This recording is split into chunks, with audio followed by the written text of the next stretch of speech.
Hello, listeners. My name is Lowell, he, him, and welcome to the Open Hearth podcast. I am the community manager for the Open Hearth Gaming Community, and you may have heard me host the Gauntlet podcast. This show follows much the same format. We've asked a couple of community members here to talk about a game they played in the last few months, maybe within the community, maybe elsewhere online, maybe even shockingly face to face. We'll see. Today, I have with me first Marc Majcher. I'm Marc, he and them. I've been with Open Hearth / Gauntlet for about 5 years. I've been gaming for quite a very long time, and I'm just happy to be here. Excellent. And Jim Crocker. Hey, I'm Jim Crocker, he, him. I've been with community since 2019 or so. I am a longtime gamer, somewhere like all of us, I think probably have roughly equal vintage pedigrees here. So Dinosaurs. Yeah. But I'm also a former game store owner and convention game seller. And if you are listening to this and you bought an indie role-playing game at a big con, Gen Con, Origins, either of the East Coast PAXs in the last 10 years or so, there are better than even odds I may have sold it to you. So that if you recognize Jim or Jim Likes Games or my name, that's probably where you know it. Excellent. So we're going to go ahead and get started. We have two segments. In our first segment, we're going to go around and we'll have everyone tell us about how their recent gaming has gone, what they've played, have coming up, anything like that, and then spotlight a particular game they want to talk about. So, Marc, how has your gaming been? It's been great so far. I keep a spreadsheet. Last year I played about 230 games, and this year is looking to shape up to be about the same. January has been pretty full. I've been running a long-term campaign of the Silt Versus that's about to wrap up, I think, soon. I started running some Ultraviolet Grasslands last week, which is great. I'm in a game of Riches, a Star Wars game that is a Game of Thrones Dungeon World Star Wars thing called Stellar Conflict. Playtesting a new Car from Brindlewood game called Step Right Up about 1930s Dust Bowl carnival, only spooky. Played some Trophy Dark. I am finishing up editing and playtesting a duo adventure game of my own called Roguelike. Finishing up some editing on a Desperation deck and playtesting that. And coming up next week, I'm going to be starting up playing in some campaigns of Apocalypse Keys and Triangle Agency, which I think is the thing that I'm most looking forward to. Interesting parallels there's those two. Yeah. Very, very similar and different. So what is it you want to talk about? Yeah, I'd like to talk about Ultraviolet Grasslands. I have had various versions of this game / setting for quite some time. And it's always been on my playlist very, very high up, but never found someone running it at a time or place that I could get in. So this year I just decided to run it myself. And so that's what I'm doing on the Open Hearth. It's a quarterly, it's going to be 12, maybe 13 sessions. For those who don't know, it is this Technicolor, psychedelic, metal, point crawl setting. You start off in the Rainbow Lands, which clearly inspired by a lot of Wizard of Oz kind of stuff, but only in name, really. And it's a point crawl out into the vast Westlands to find the Black City on the shores of the wine dark ocean for any number of reasons. It's a campaign setting, right? So I guess the next question is always, what OSR system are you running it in, Marc? I am running it in the system that kind of comes with it. Again, over the years, first edition used something called CCAT, named after the 6 abilities, which I think are still the same. And it's been, Uranium Butterflies, Eternal Return Key, a few other different things. But the current version that I think is being crowdfunded right now is called Synthetic Dream Machine.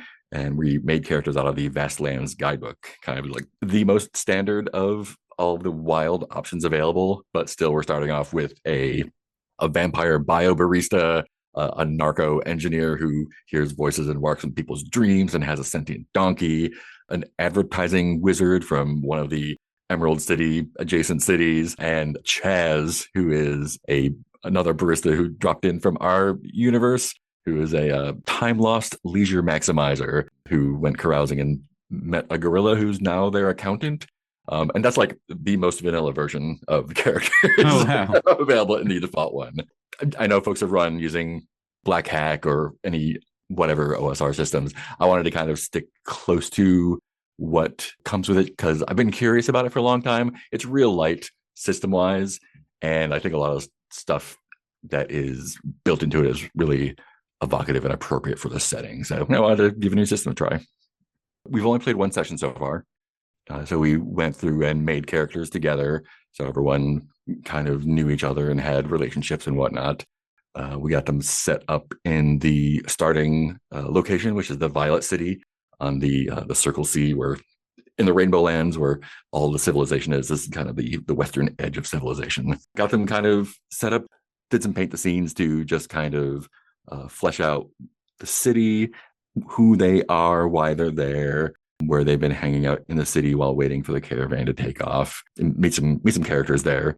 The book is amazing and both incredibly detailed and super vague and open. There are some like the city is run by these cat lords, which are people who are clearly controlled by psychic cats, and there's some like very specific like, here's a side quest with a were pug, and here's a bunch of drugs you can do, and here's some cool restaurants, and like that's it. Everything else is real open. So we filled in a lot of the empty spaces while building off of what's there. Did some carousing in the city, which is one of the cool things of the system, because that's one of the main ways to get experience and level up is by spending cash at a destination and rolling on some random tables that are in the book that are different for each destination and getting XP from that. And then all sorts of good and bad things can happen there. They did some market research, which is also a core part of the game because there's a lot of trading between destinations going on. So they found out who is buying and selling vampire blood wine in various places for what prices, and that helped them kind of chart out where they're going next. So they've got the next 2 or 3 destinations charted out. One of the cool things about this setting / system that I'm really interested in playing with is the caravan itself. So the frame is kind of, these characters are all going on a journey into the grasslands for some reason, but ultimately at the beginning you take out a big loan and you have to make a lot of money to pay it back. And the primary way to do that is, aside from looting treasure, which very dangerous, slightly less dangerous, is being a trade caravan and going back and forth between locations and buying low and selling high. And so the caravan is kind of this over character, kind of like like a crew sheet is in Blades in the Dark kind of stuff. It's cool because that's where you keep track of all your cargo and supplies and your money and who needs to get fed and who needs to get paid. But it also lets characters jump in and out and players jump in and out. So I explicitly set this one up so that I encouraged players who hadn't played a lot to jump in, and I encouraged folks to sign up even if they couldn't make the whole 12 weeks. So we could play around a little bit with that, people jumping in and out. So I'm really looking forward to that. And it's way more bookkeeping than I'm used to. I'm used to playing a lot of like narrative, story, character relationship type things. And this is a lot of keeping track of supplies, keeping track of money, all that sort of stuff, which I, in the last decade or two, mostly gloss over in my games. And I think it's cool here because it's not just being fiddly for the sake of being fiddly or like being simulation-y realistic. It really drives the whole purpose of why they're doing a thing, and it drives character choices and motivations and story stuff. They find they have to do this thing for a financial or supply reason, which means they have to go to this location, which is interesting or dangerous. So that part's really cool. I'm really interested in exploring that. And the Ultraviolet Grasslands book has some really cool procedures for the traveling part, which is not common in a lot of games, which also feature traveling. Sometimes it's just like, go to a hex and roll a random encounter, mark off what day supplies. This one has a really robust system for, whether you're traveling, you spend supplies and you roll for like weather and misfortune and encounters. There's some, actions you can do while you're resting. You can go off and explore to find new locations near where you are and go adventuring there. It's really neat. It's very procedural and a little detail-y, but it's also, again, like in the whole system has this same kind of feel of like very detailed, very open. So it's more of a, like here are some specific things to do, and then go nuts after that. And it feels like it really supports like exactly the kind of play that it's advertising. So that's 100% my jam. And so even though tonally, not necessarily, but definitely mechanic wise, it's very different from the stuff that I usually play. I'm super excited to see what the next months bring in it. Let me ask you about the traveling, because it's really interesting to me, because I played with the original One Ring traveling system and Forbidden Lands, and both of those were very granular. Yeah. Like little blocks of time, and you had to put more time in than I thought you got enjoyment out of when you did those. Yeah. What's your thought? Like, what's going on with that procedure? Like, is it covering the whole trip? Or are you doing blocks? What do we see with that? Yeah, so it's a point crawl. The map is huge. There are 32-ish destinations, and the distance is measured in weeks between them. Oh, So wow. it takes, a week to 3 or 4 weeks to go between destinations. And the week is the unit of time. So do this procedure once per week of travel. So it could be you do the procedure once and you're at the next place, or you do it a few times while you're there, and it gets kind of hairy. That was one of the things I thought was cool about it, was because you're doing these things for the week, you could, like, an incident could be a thing you narrate that is a flash in the pan, 5 minutes and it's done. Or it could be like, okay, describe over how 5 days you get this thing accomplished or something like that. That was one of the things that I thought was kind of cool about it, was you had that slider for time when you did it. We played with Black Hack rules, and I kind of bounced off of it, but I think it's because we had our Black Hack characters that we had been playing in a couple of other adventures and then kind of moved them into this. And so it never felt like if things got too bad, we couldn't just up and leave. Mm-hmm. Right. You know what I mean? And I think that might have been the thing that, to make it really grabby. Yeah. I went through, and it looks like it's, if they hustle, it's about 5 months of game time from the start place to the end place, but there's going to be a lot of stuff in between. 12 sessions is definitely not going to cover it. So I'm in keeping with the desire to explore what it's like swapping people out. I'm probably going to continue running it after the 12 weeks is up and just see where it goes. Run it until it's not interesting to us anymore. Let me ask you on the sort of GM side. It's a point crawl. So, like, there's a set of procedures, tables, things like that for doing general travel. When you get to a point, what do you get as a GM? Is it a really set thing, or the random choices? Like, what are the resources that you're given? Yeah. So I think they call them destinations. The destinations are between a couple pages and a dozen pages in the book. There's a few paragraphs of really great evocative text and some great art. There's tables for like misfortunes and color stuff, for carousing, and some points of interest and characters there, and a few things they can do. And again, it's that same flavor of like very specific but very open. So it gives you a lot to build off of, but I think there's a lot of either prep or improvising once you get there. Each destination has a set of discoveries, they call them, where while you're spending time in the destination, you can spend a week to explore and find new locations nearby that are kind of part of it.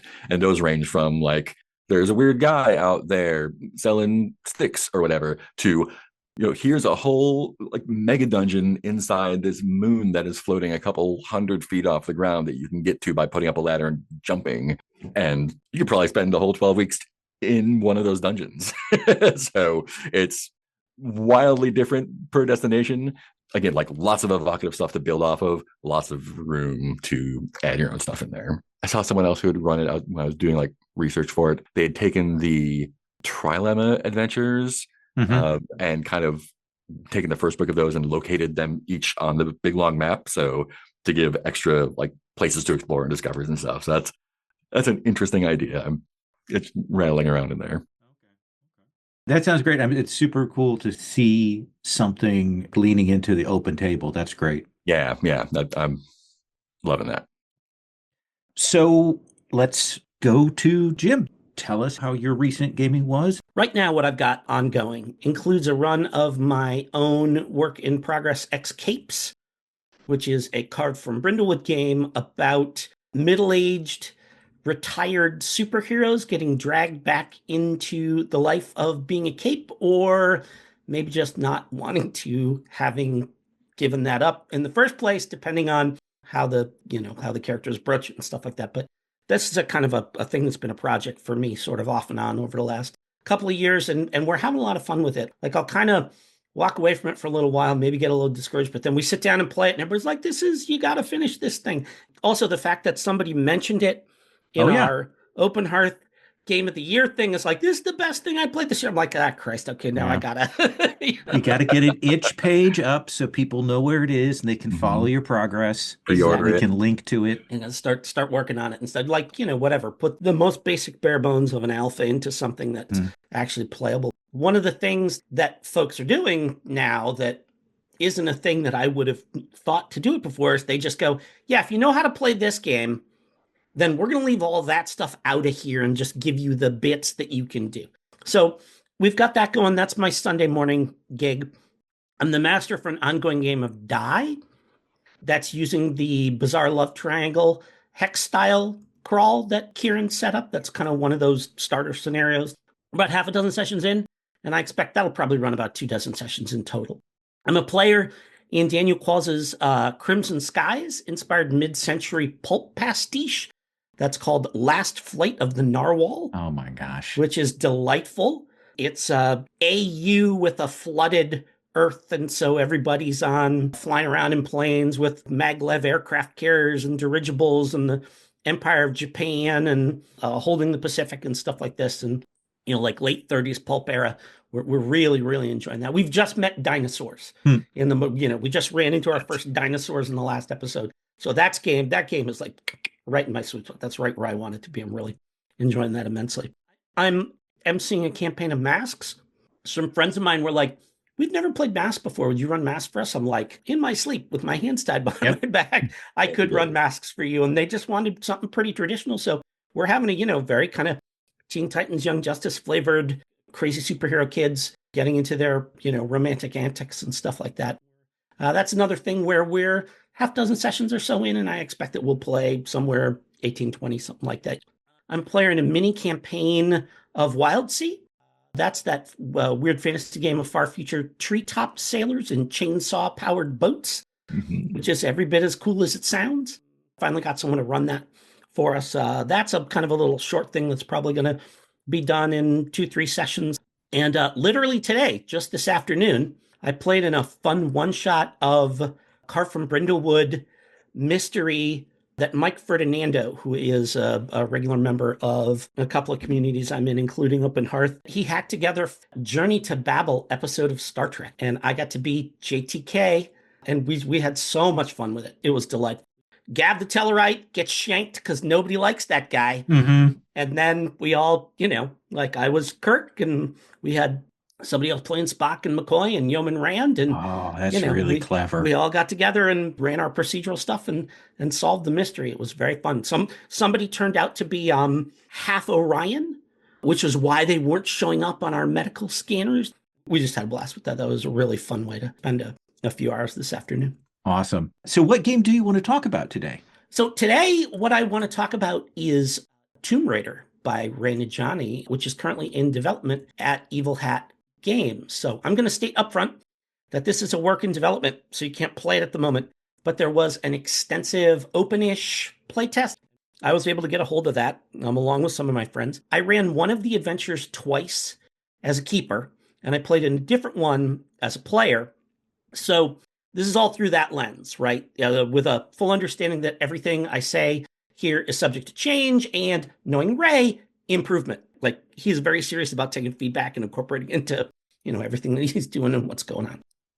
If you've played Apocalypse Keys, Ray's Hellboy-inspired game of monsters fighting their inevitable fate, you'll recognize that there is a lot of that DNA there in Tomb Raider. It tweaks that roll under PBTA system to something that we'd recognize a lot more as basically Forged in the Dark. You're throwing a dice pool, you're looking for sixes, and the more sixes you get, the better you are. And, if you don't get them, then bad things start to happen and you make compromises and stuff like that. But the most fascinating innovation here, though, is that Ray has done away with stats and gone for Pasión de las Pasiones inspired question-based setup. So everything you do, you're putting together with questions. And in PDLP, with every move, there are 2 questions that come with the move and 1 question that's your question that you put in. So if you're the hunter, are you using force to, where it's appropriate here or something like that? And then you have the other questions that you would answer. For every yes, you get a die. And then there's other stuff that you can do to, bring gear to bear or, your resources and stuff like this. And then you throw your dice pool and you see how you do. So as with most PBTA inspired games, it uses a condition track to gauge how much physical, emotional, or social stress you're under, with the possibility of spilling over, taking you into a playbook-specific supernatural inflected darkest self that almost feels like something out of Monster Hearts, and certainly if you play Apocalypse Keys, you're familiar with how that can go as well. But it's got that kind of thing. It's got a, because there is a, kind of like dark Lara Croft thing from those Tomb Raider, one of those Tomb Raider games. And kind of Ray has taken a lot of the lore here that's pretty esoteric. I mean, some of these are deep cuts. You need to get the 2% achievements in order to know what he's talking about with some of this stuff. But it's all in there in a way that I think is really a lot of fun. So the adventures themselves, at least the 2 I played, one of which was called Children of the Wolf, that took place in the French Alps, and The Cursed Dragon King, which take place in kind of frontier China. Both of them were well-researched deep dives into the respective cultures and history that inspired them, and they were just really sharp. I mean, I was astounded at how complete, well-designed, and thoroughly thought out they were for something that was presented as a playtest, right? Mm-hmm. That felt like publication ready, as, certainly at least the ones that I was the MC for. But because I could go on forever about how much I like this game, I wanted to pick one main design aim to talk about, design aspect, and that is focusing on how the team playbooks focus the game and act as a sort of narrative force multiplier for the basic tomb exploration arc of the adventures. So everybody gets a playbook, just like kind of standard PBTA, but you pick a team book that is kind of, it's kind of like your crew book from Blades in the Dark or something like that, but it is very specifically meant to give you background for why you're all doing this together, as well as kind of give you picks for who your nemesis are going to be, who the kind of, enemies that you're bringing in. We all understand that a Tomb Raider game has some inherent expectations, chief among them that we will be exploring mystically charged archaeological sites and cooperating with the native culture and traditions as we act in opposition to outside forces that want to co-opt or destroy these people and traditions beyond just being there to raid their tombs. So what the team playbooks do is they give the players a ready-made and narratively powerful reason to be acting in concert.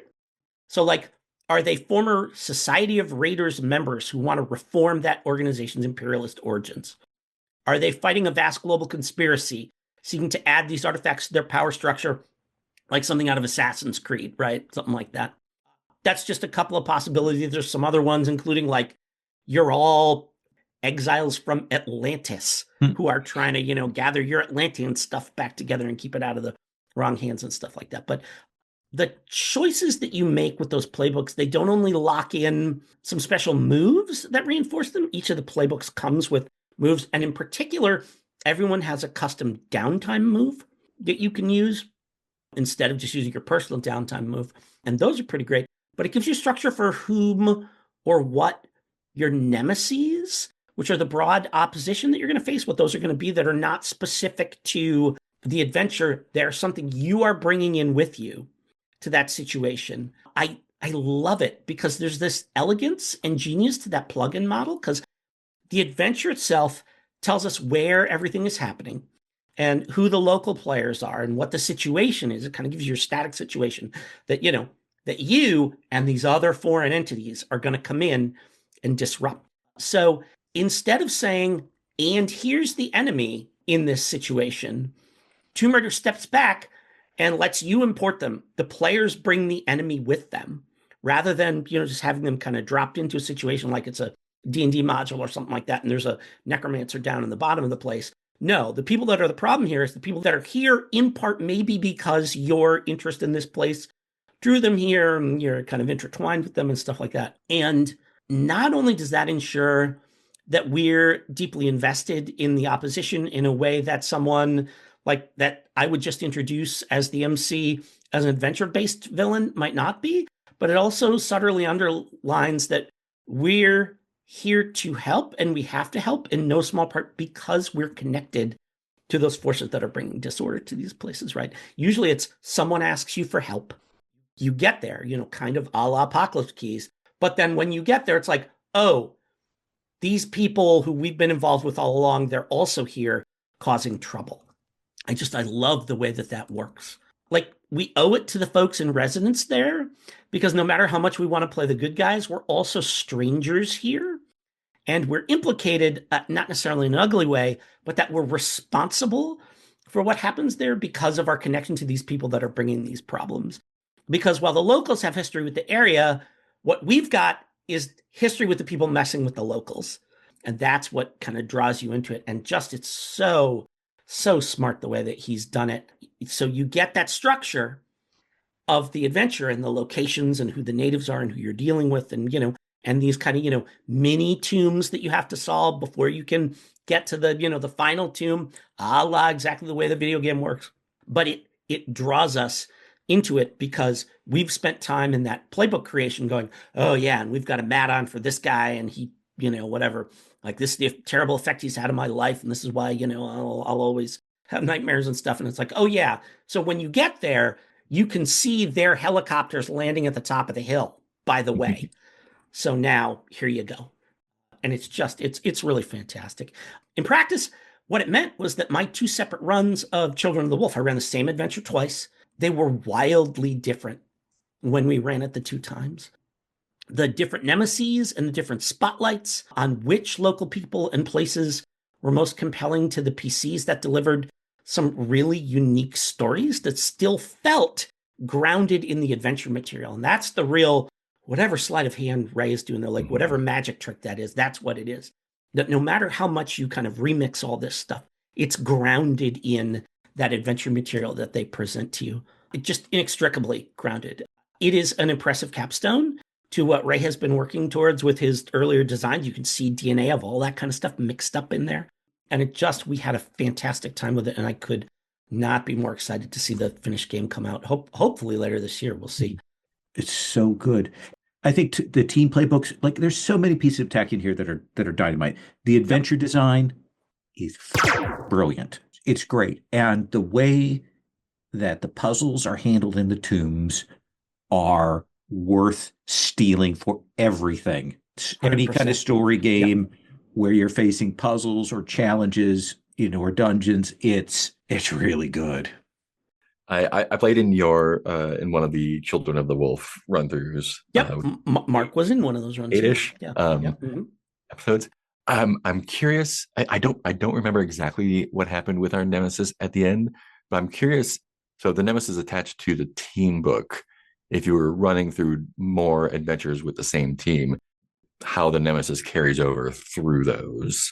I mean, I kind of love that each of those adventures feels kind of like a mini campaign in itself. It's more than like a D&D module or something like that, but it's less than a full, it's not like a 24-week The Between campaign or something like that. Although I guess ours ran 8-10 weeks, something like that. Yeah. That was, but, and I guess the answer is, either, they continue nemesising. Yeah, there are enough faces for the nemesis presented in each one that, let's say you kill off who appears to be the big boss, then their sister shows up the next week.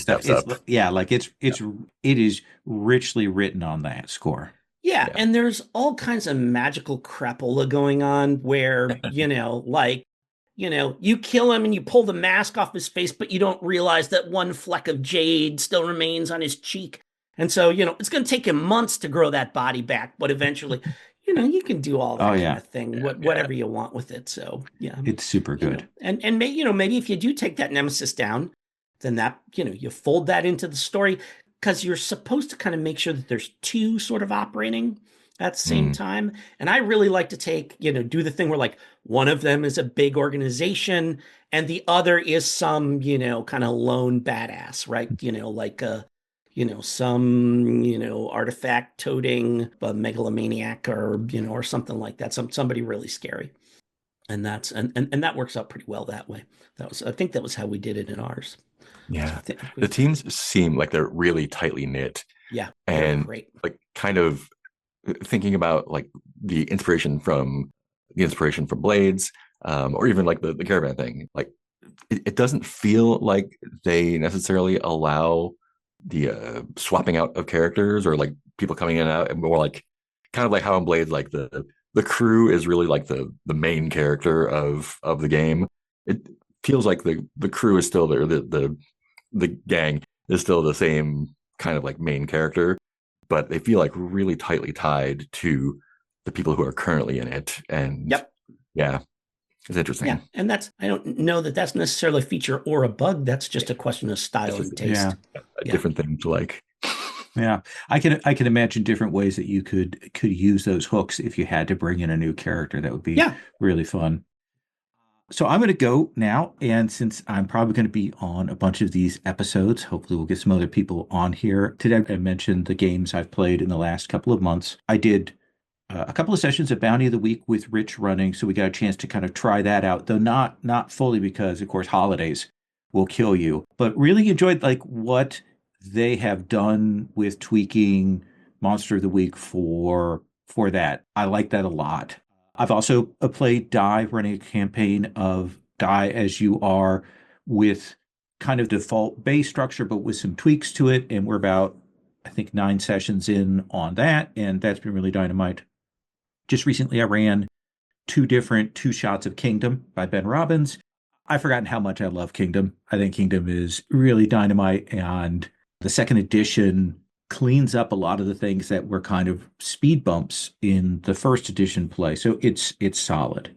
I also played a couple of sessions of a hack of Eclipse Phase, which was really interesting to give me a taste of the setting. I had read the book and I had really liked the setting. It was interesting to actually then get boots on the ground playing that out, and Paul's and Will's hack of it was a really interesting approach to kind of take a little bit of a resource spend approach to it. I also did, of course, Tomb Raider. We are just starting. Oh, you just played Tomb Raider just now? No, just within the last, I think I did that in November. Right at the beginning of December. I did that one shot to try out what a one shot adventure looks like. Because I had done the Dragon King and I had done another one before that. So really like that. But Star Trek Adventures, we had a campaign face-to-face earlier in the year that we had a player pass, and that meant that we really didn't want to keep playing it. Yeah, that's tough. But we're going back to an online game with a different group that we had played before. We're going to try the second edition, and lovingly, it removed some of the things that were kind of road bumps for me in a really clean way. So I'm happy about that. I got to look at it then. We just switched it over to Cortex. We just bit the bullet, and I think that's fair. We played Star Trek Warp Cortex for like 18, 20 weeks. We had a great time with it. And I think that is, like, here's the thing. It's still 2D20. It removes the challenge dice, gets some of the cruft from some of the places like Starship Combat, having to deal with power and stuff. They simplified that. So I'm very excited to see when we actually get to the table what that's going to look like. But my face-to-face group, we're playing Mutants and Masterminds. We're playing a year 1 game of that. I've run Mutants and Masterminds across all 3 editions. I kind of like second edition best, but we're playing third edition because it's what's out there. And I like it. Like it's a good D20 supers game if you want a little crunch to it. So I've always enjoyed that. The only problem with it is we are a group where I am the person who buys the books, and other people will kind of look at the online rules. And so because we play that every other week, there is a bit of, how does this play again? Every couple of weeks when we get to a combat. So then the other thing I've been running what has become of my many iterations of my Changeling, the Lost PBTA hack is now called Sunken Hearts, and we've been playing that for a while. And I think we'll probably keep playing it for another couple months, and that's getting stronger. It's still a big mess, but it's stronger. Yeah, that's like your forever thing. Like it is. Escapes is for me. It is my Escapes, yes. But I want to talk about a one shot that I ran kind of just because I followed a designer and I saw them mentioning about wanting to get more attention on it. And it's Quinn Murphy's second edition of Community Radio, which I backed the Kickstarter of. And I had a dynamite time with this. So I'm going to paraphrase the pitch here. So it's a darkly comedic improvisational game, and supposedly it tells a story of an isolated and weird community. It's inspired by the various shows that are around radio stations and incorporates elements of the supernatural and it homage to, I think, really Welcome to Night Vale is the key element there. But there's also cues and inspirations from Twin Peaks, News Radio, Northern Exposure, I would say. I'd also say, having played a little bit of Alan Wake on the PC, I think there's something of that there. And Pontypool, the movie there, I think is another place. Any place where dysfunctional antics play out around a radio station is kind of where it has the fodder. And it can go in kind of two directions, which I'm going to come back to. So the way it plays out is you have these templates that are in the book for a radio station, and each one has a premise, and then for each one of them, there's a kind of a secret council and a council personae, and then a bunch of D6 generators. So, for example, we did WAYS. The call out is, you'll find yours, just wait. And the idea is that this is a town that finds the lost. There are mazes and labyrinths in there. Some people try to find their way out. Some people try to find their way in. And then the council itself is around maps and organizing the maze and all of that kind of thing. So we get that as the premise. And we've got a group of players, and then one person plays the host here. And to play it out, we'll go around, and one player will choose or will roll a scene prompt, which is, I think, a 3d6 table that uses elements from that station's random table. So you've got a set of scene prompts that go across all the stations, but then you've got all these different tables. So here's one of the prompts is, we are all individuals.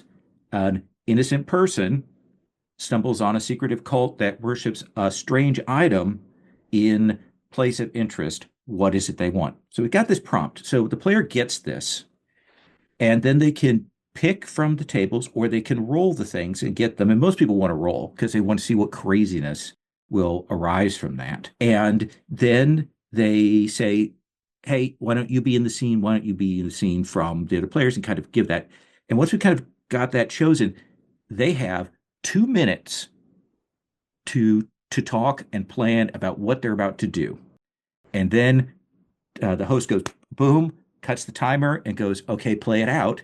And they've got literally 2 minutes to get in that scene and get to somewhere and get out, which when I first read that, I was like, oh, you've got to be kidding me. That certainly is my initial reaction upon hearing that. Yeah. They say if you have like a bunch of people, you can add another minute or so to those things. But I'll come back to what that does. Once you're done with that scene, each person then writes down a decree from the council. And we put it in a little table. If you're playing face to face, you'd write these down and throw them in a thing. And then the host picks one. I rolled a D4 to choose. And then we go to the host segment. And so the host is the radio announcer. And you roll randomly for what the radio announcer is like. And you begin the broadcast. You've got a station bumper. And then in any order, you do a community news bit where you report on how the preceding sort of slice of life affects the community. There's a randomly rolled radio segment that comes in there, like a top 10 list or weather or traffic or emergency decree. Then there's a bit where you talk about the city council decree and put that in there. Then we pass to the next participant. It is so much fun being the host. Like, if you can do a radio voice at all, if you have any enjoyment of that, being the host is super fun. You get to reincorporate what other people have done.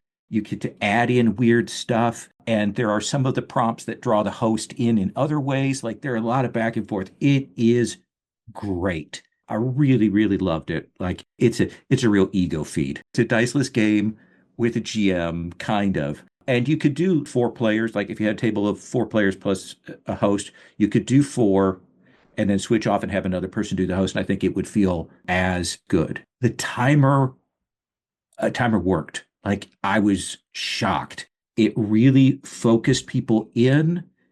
We got in things tied. People knew that they had to kind of get something in a bit, but it never felt messy. People got on board very quickly. They understood what the nature was, what the assignment was, and it felt satisfying. It shouldn't.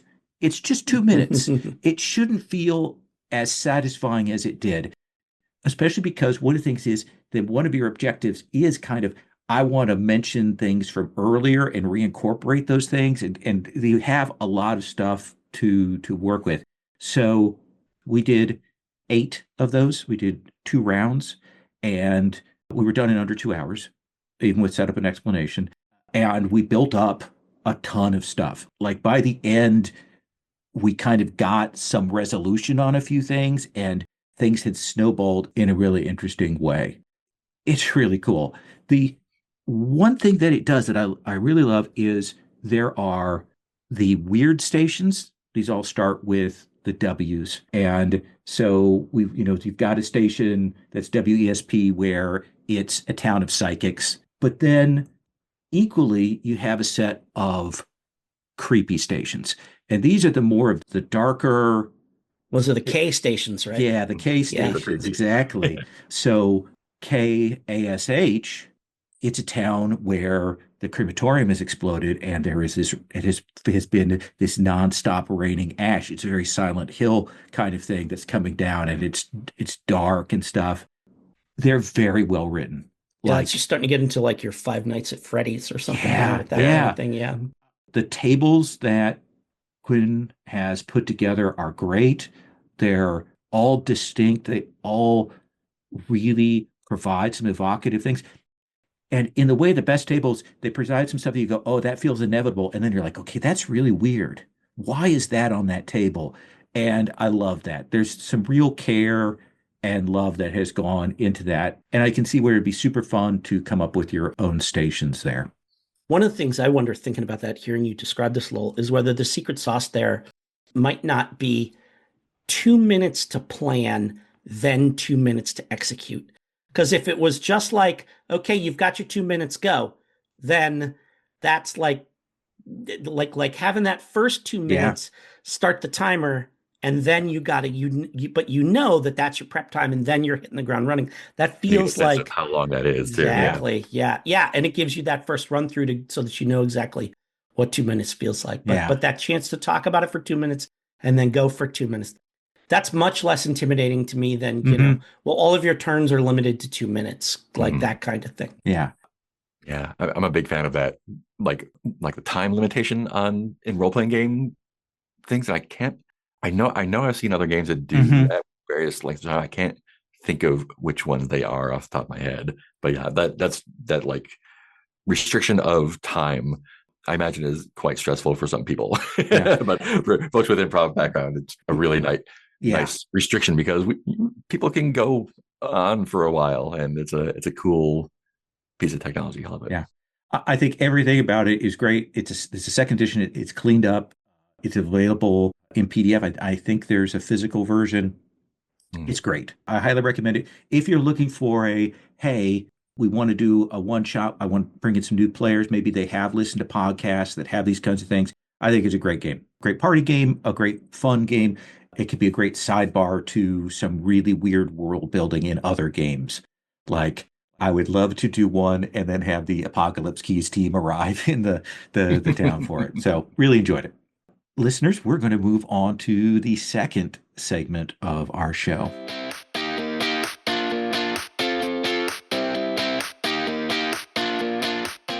So listeners, for our second segment, we ask everyone to talk about something they are digging right now and why. So, Marc, tell me, what is giving you life? Yeah. A lot of the work I do is with my brain and fingers and a computer, writing or coding or whatever, designing. So a lot of the things that give me life have to do with making things in the physical world. I've been getting more into gardening in the last couple of years, but I'm in East Lansing right now and it's winter. And so that's not happening. I've been doing a lot of woodworking for the last few years, which has been very cool. But again, I've just moved and I need to set up a shop here and it is cold. So I've been doing more inside crafty stuff. I taught myself how to knit, which is a fun way to keep my ADHD hands busy during RPGs or meetings. I taught myself how to do felting with a needle, making cute little animals. But the coolest thing has been I found a place called Artfire nearby that does blacksmithing classes. Oh. And I did a little bit of that in Austin. There's a Pioneer Farms, which was like a historical recreation settler village, but they had like a full like coal-fired forge and they taught classes there. And so I did a bunch of blacksmithing there. So I found a place here. I made myself some like J-hooks and fire pokers and stuff. And it is winter, so forges are very warm. Yes. So I'm looking forward to getting more into that. As again, it's a little bit of a drive out, but it's super worth it. It's fun to make things with your hands and see like, oh, like metal is just like really hard clay. you can make it do stuff. It's a neat shift because like when I started doing woodworking, I started looking around at all the things made of wood. And I'm like, oh, that's put together that way. Oh, that's just glued together that. And so I'm starting to get the same blacksmith brain of like, oh, I'm looking at that fence and seeing how it's been, welded together that way and seeing how these things are put together or twisted or flattened or interesting. Awesome. Jim, what is giving you life? Well, after a lifetime of retail and, I'm currently working basically at a museum where I'm on my feet all day, I don't want to do anything crafty or rustic or anything like that. And it gives me life to just kick back on my ass, sitting on my futon. This weekend, my wife Shannon and I saw the 2024 Fall Guy movie with Ryan Gosling as stuntman Colt Seavers and Emily Blunt as newly minted blockbuster director Jody Moreno. And it was utterly delightful. It was exactly what we wanted on a Friday night, date night, movie night with takeout, with both of us kind of recovering from our, whatever relative crud we picked up when we went for the holidays last weekend. And we just kind of kicked back. It's largely predictable and silly, but also charmingly meta in a lot of ways. There's things where they're clearly kind of like, at one point, the movie director and her producer are having a problem about, the third act of their movie. And they say, well, what if we just say that we're having problems with the third act and there's going to be like kind of a change of style? Will people buy that? No, you can't just say that out loud. And then sure enough, in the movie, when it hits the third act, there's a big change and all this kind of stuff. And they're just all that kind of stuff that was really enjoyable. And it's just wearing its heart right on its sleeve. And it's also refreshing to see a genuinely exciting modern action comedy movie that's got nothing to do with a body count. There's one character that ends up dead accidentally. This is not much of a spoiler, not like, whatever a major plot. It's kind of the thing that kicks the story off. But it's not about everybody, like getting, it's like John Wick piling up bodies and stuff like that. It's just like a lot of it's an excuse to do a lot of bananas crazy stunts. And for just Ryan Gosling and Emily Blunt to just be absolutely magnetic with each other. So if you're a dude of a certain age, as I am, you have stuck somewhere. There is a couple of brain cells that are kind of reserved for the Lee Majors rendition of the Ballad of the Unknown Stuntman.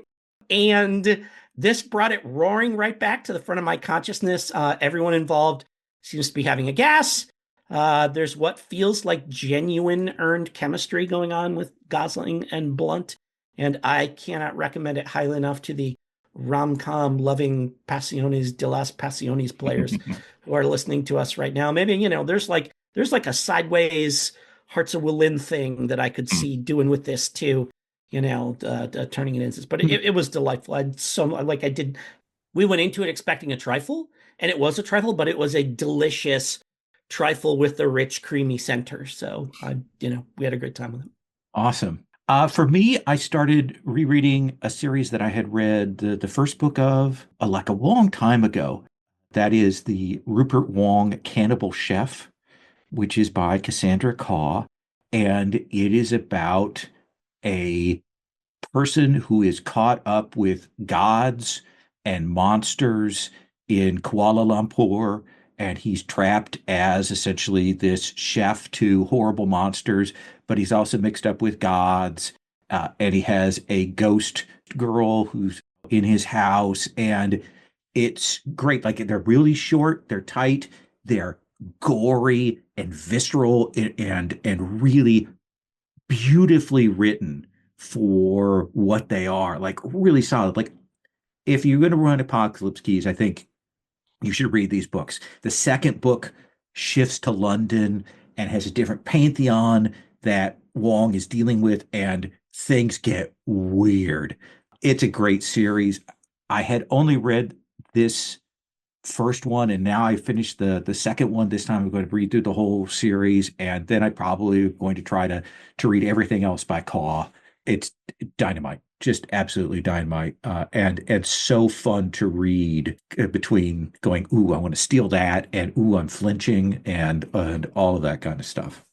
So, listeners, that is our show. So, Jim, where can we find you online? Where are the links we should follow? I am not on any of the big social media services right now for what has turned out to be very positive mental health and attention reasons. I'm not on any of the big social media networks. I am on Discord along with Open Hearth, and on Discord I am Jim Likes Games, and spelled just like it sounds. And if you friend me there and you have any kind of RPG stuff in your bio, I will probably accept that, and certainly open to invitations to other communities and stuff like that. And you should come join us on Discord. That's the place where we all kind of hang out and chat right now. And I also, you mentioned I should get myself an itch.io page. Yes. I do have an itch.io page. Oh, good. I have a Jim Likes Games itch.io page. And there's a couple of things on there, including an Apocalypse Keys adventure that I wrote that is up there. That is about giant sentient bees in the Himalayas, and a conflict going on in that beehive up in the mountains in the Himalayas and in Tibet. I've got a collection of stuff for the Between and another collection of stuff for the Between Ghosts of El Paso, and that's all. Pay what you want. If you're interested, that's great. And as I do other stuff, I'm sure I'll throw it up there, hopefully including Escapes at some point. Yeah, and we'll put a link to that in the show notes. And Marc, what about you? Yeah, I also have an itch page. It's a Major Arcana Games, Major Majcher .itch.io. I've got a whole bunch of stuff on there that I've been doing for quite some time, and I'll be soon putting up a page for Roguelike, which is my upcoming duo adventure zine, and accompanying ASCII art tarot deck that I've been putting together over the last couple of years. So yeah, I'm hoping to, I don't know if I'm going to crowdfund it for Zine Month or whatever in February, but it will be out and available around that time. I'm on everything, mostly on Blue Sky and Discord these days. Marc Majcher on Discord, probably the same Major on Blue Sky. And if you go to major.com, I just have a whole bunch of links to all the places you can find me there. Awesome. And your stuff's in the Open Hearth feed too, right? I know I've been listening to your heart game that you've been running. So yeah, I run a whole bunch of games. Mostly the games that are on the Heart feed and my YouTube channel are the ones I run for my regular group, which is currently Stilt Versus. I just did some Heart, and Ultraviolet Grasslands is coming up. This, of course, is a product of the Open Hearth Gaming Community. You can find out more about Open Hearth at openhearthgaming.com. We have a Patreon that supports what we do as an online group of gamers. You can check that out and support us, at the minor level, or just kind of follow us there to see what we do. Of course, one of the things is a number of people in the community do record sessions. So we have a separate podcast feed that has actual play videos that people have put up that get translated into audio format. We are on Tumblr, we are on Blue Sky, and we are on Dice Camp Mastodon. And that's it, because that's as much as my attention can handle. Jim, Marc, thank you so much for joining us today. Yeah, thanks for having me. Yeah, you're welcome. Awesome. And everybody have a great rest of whatever time period you have left to you on this day. Thanks so much. Bye.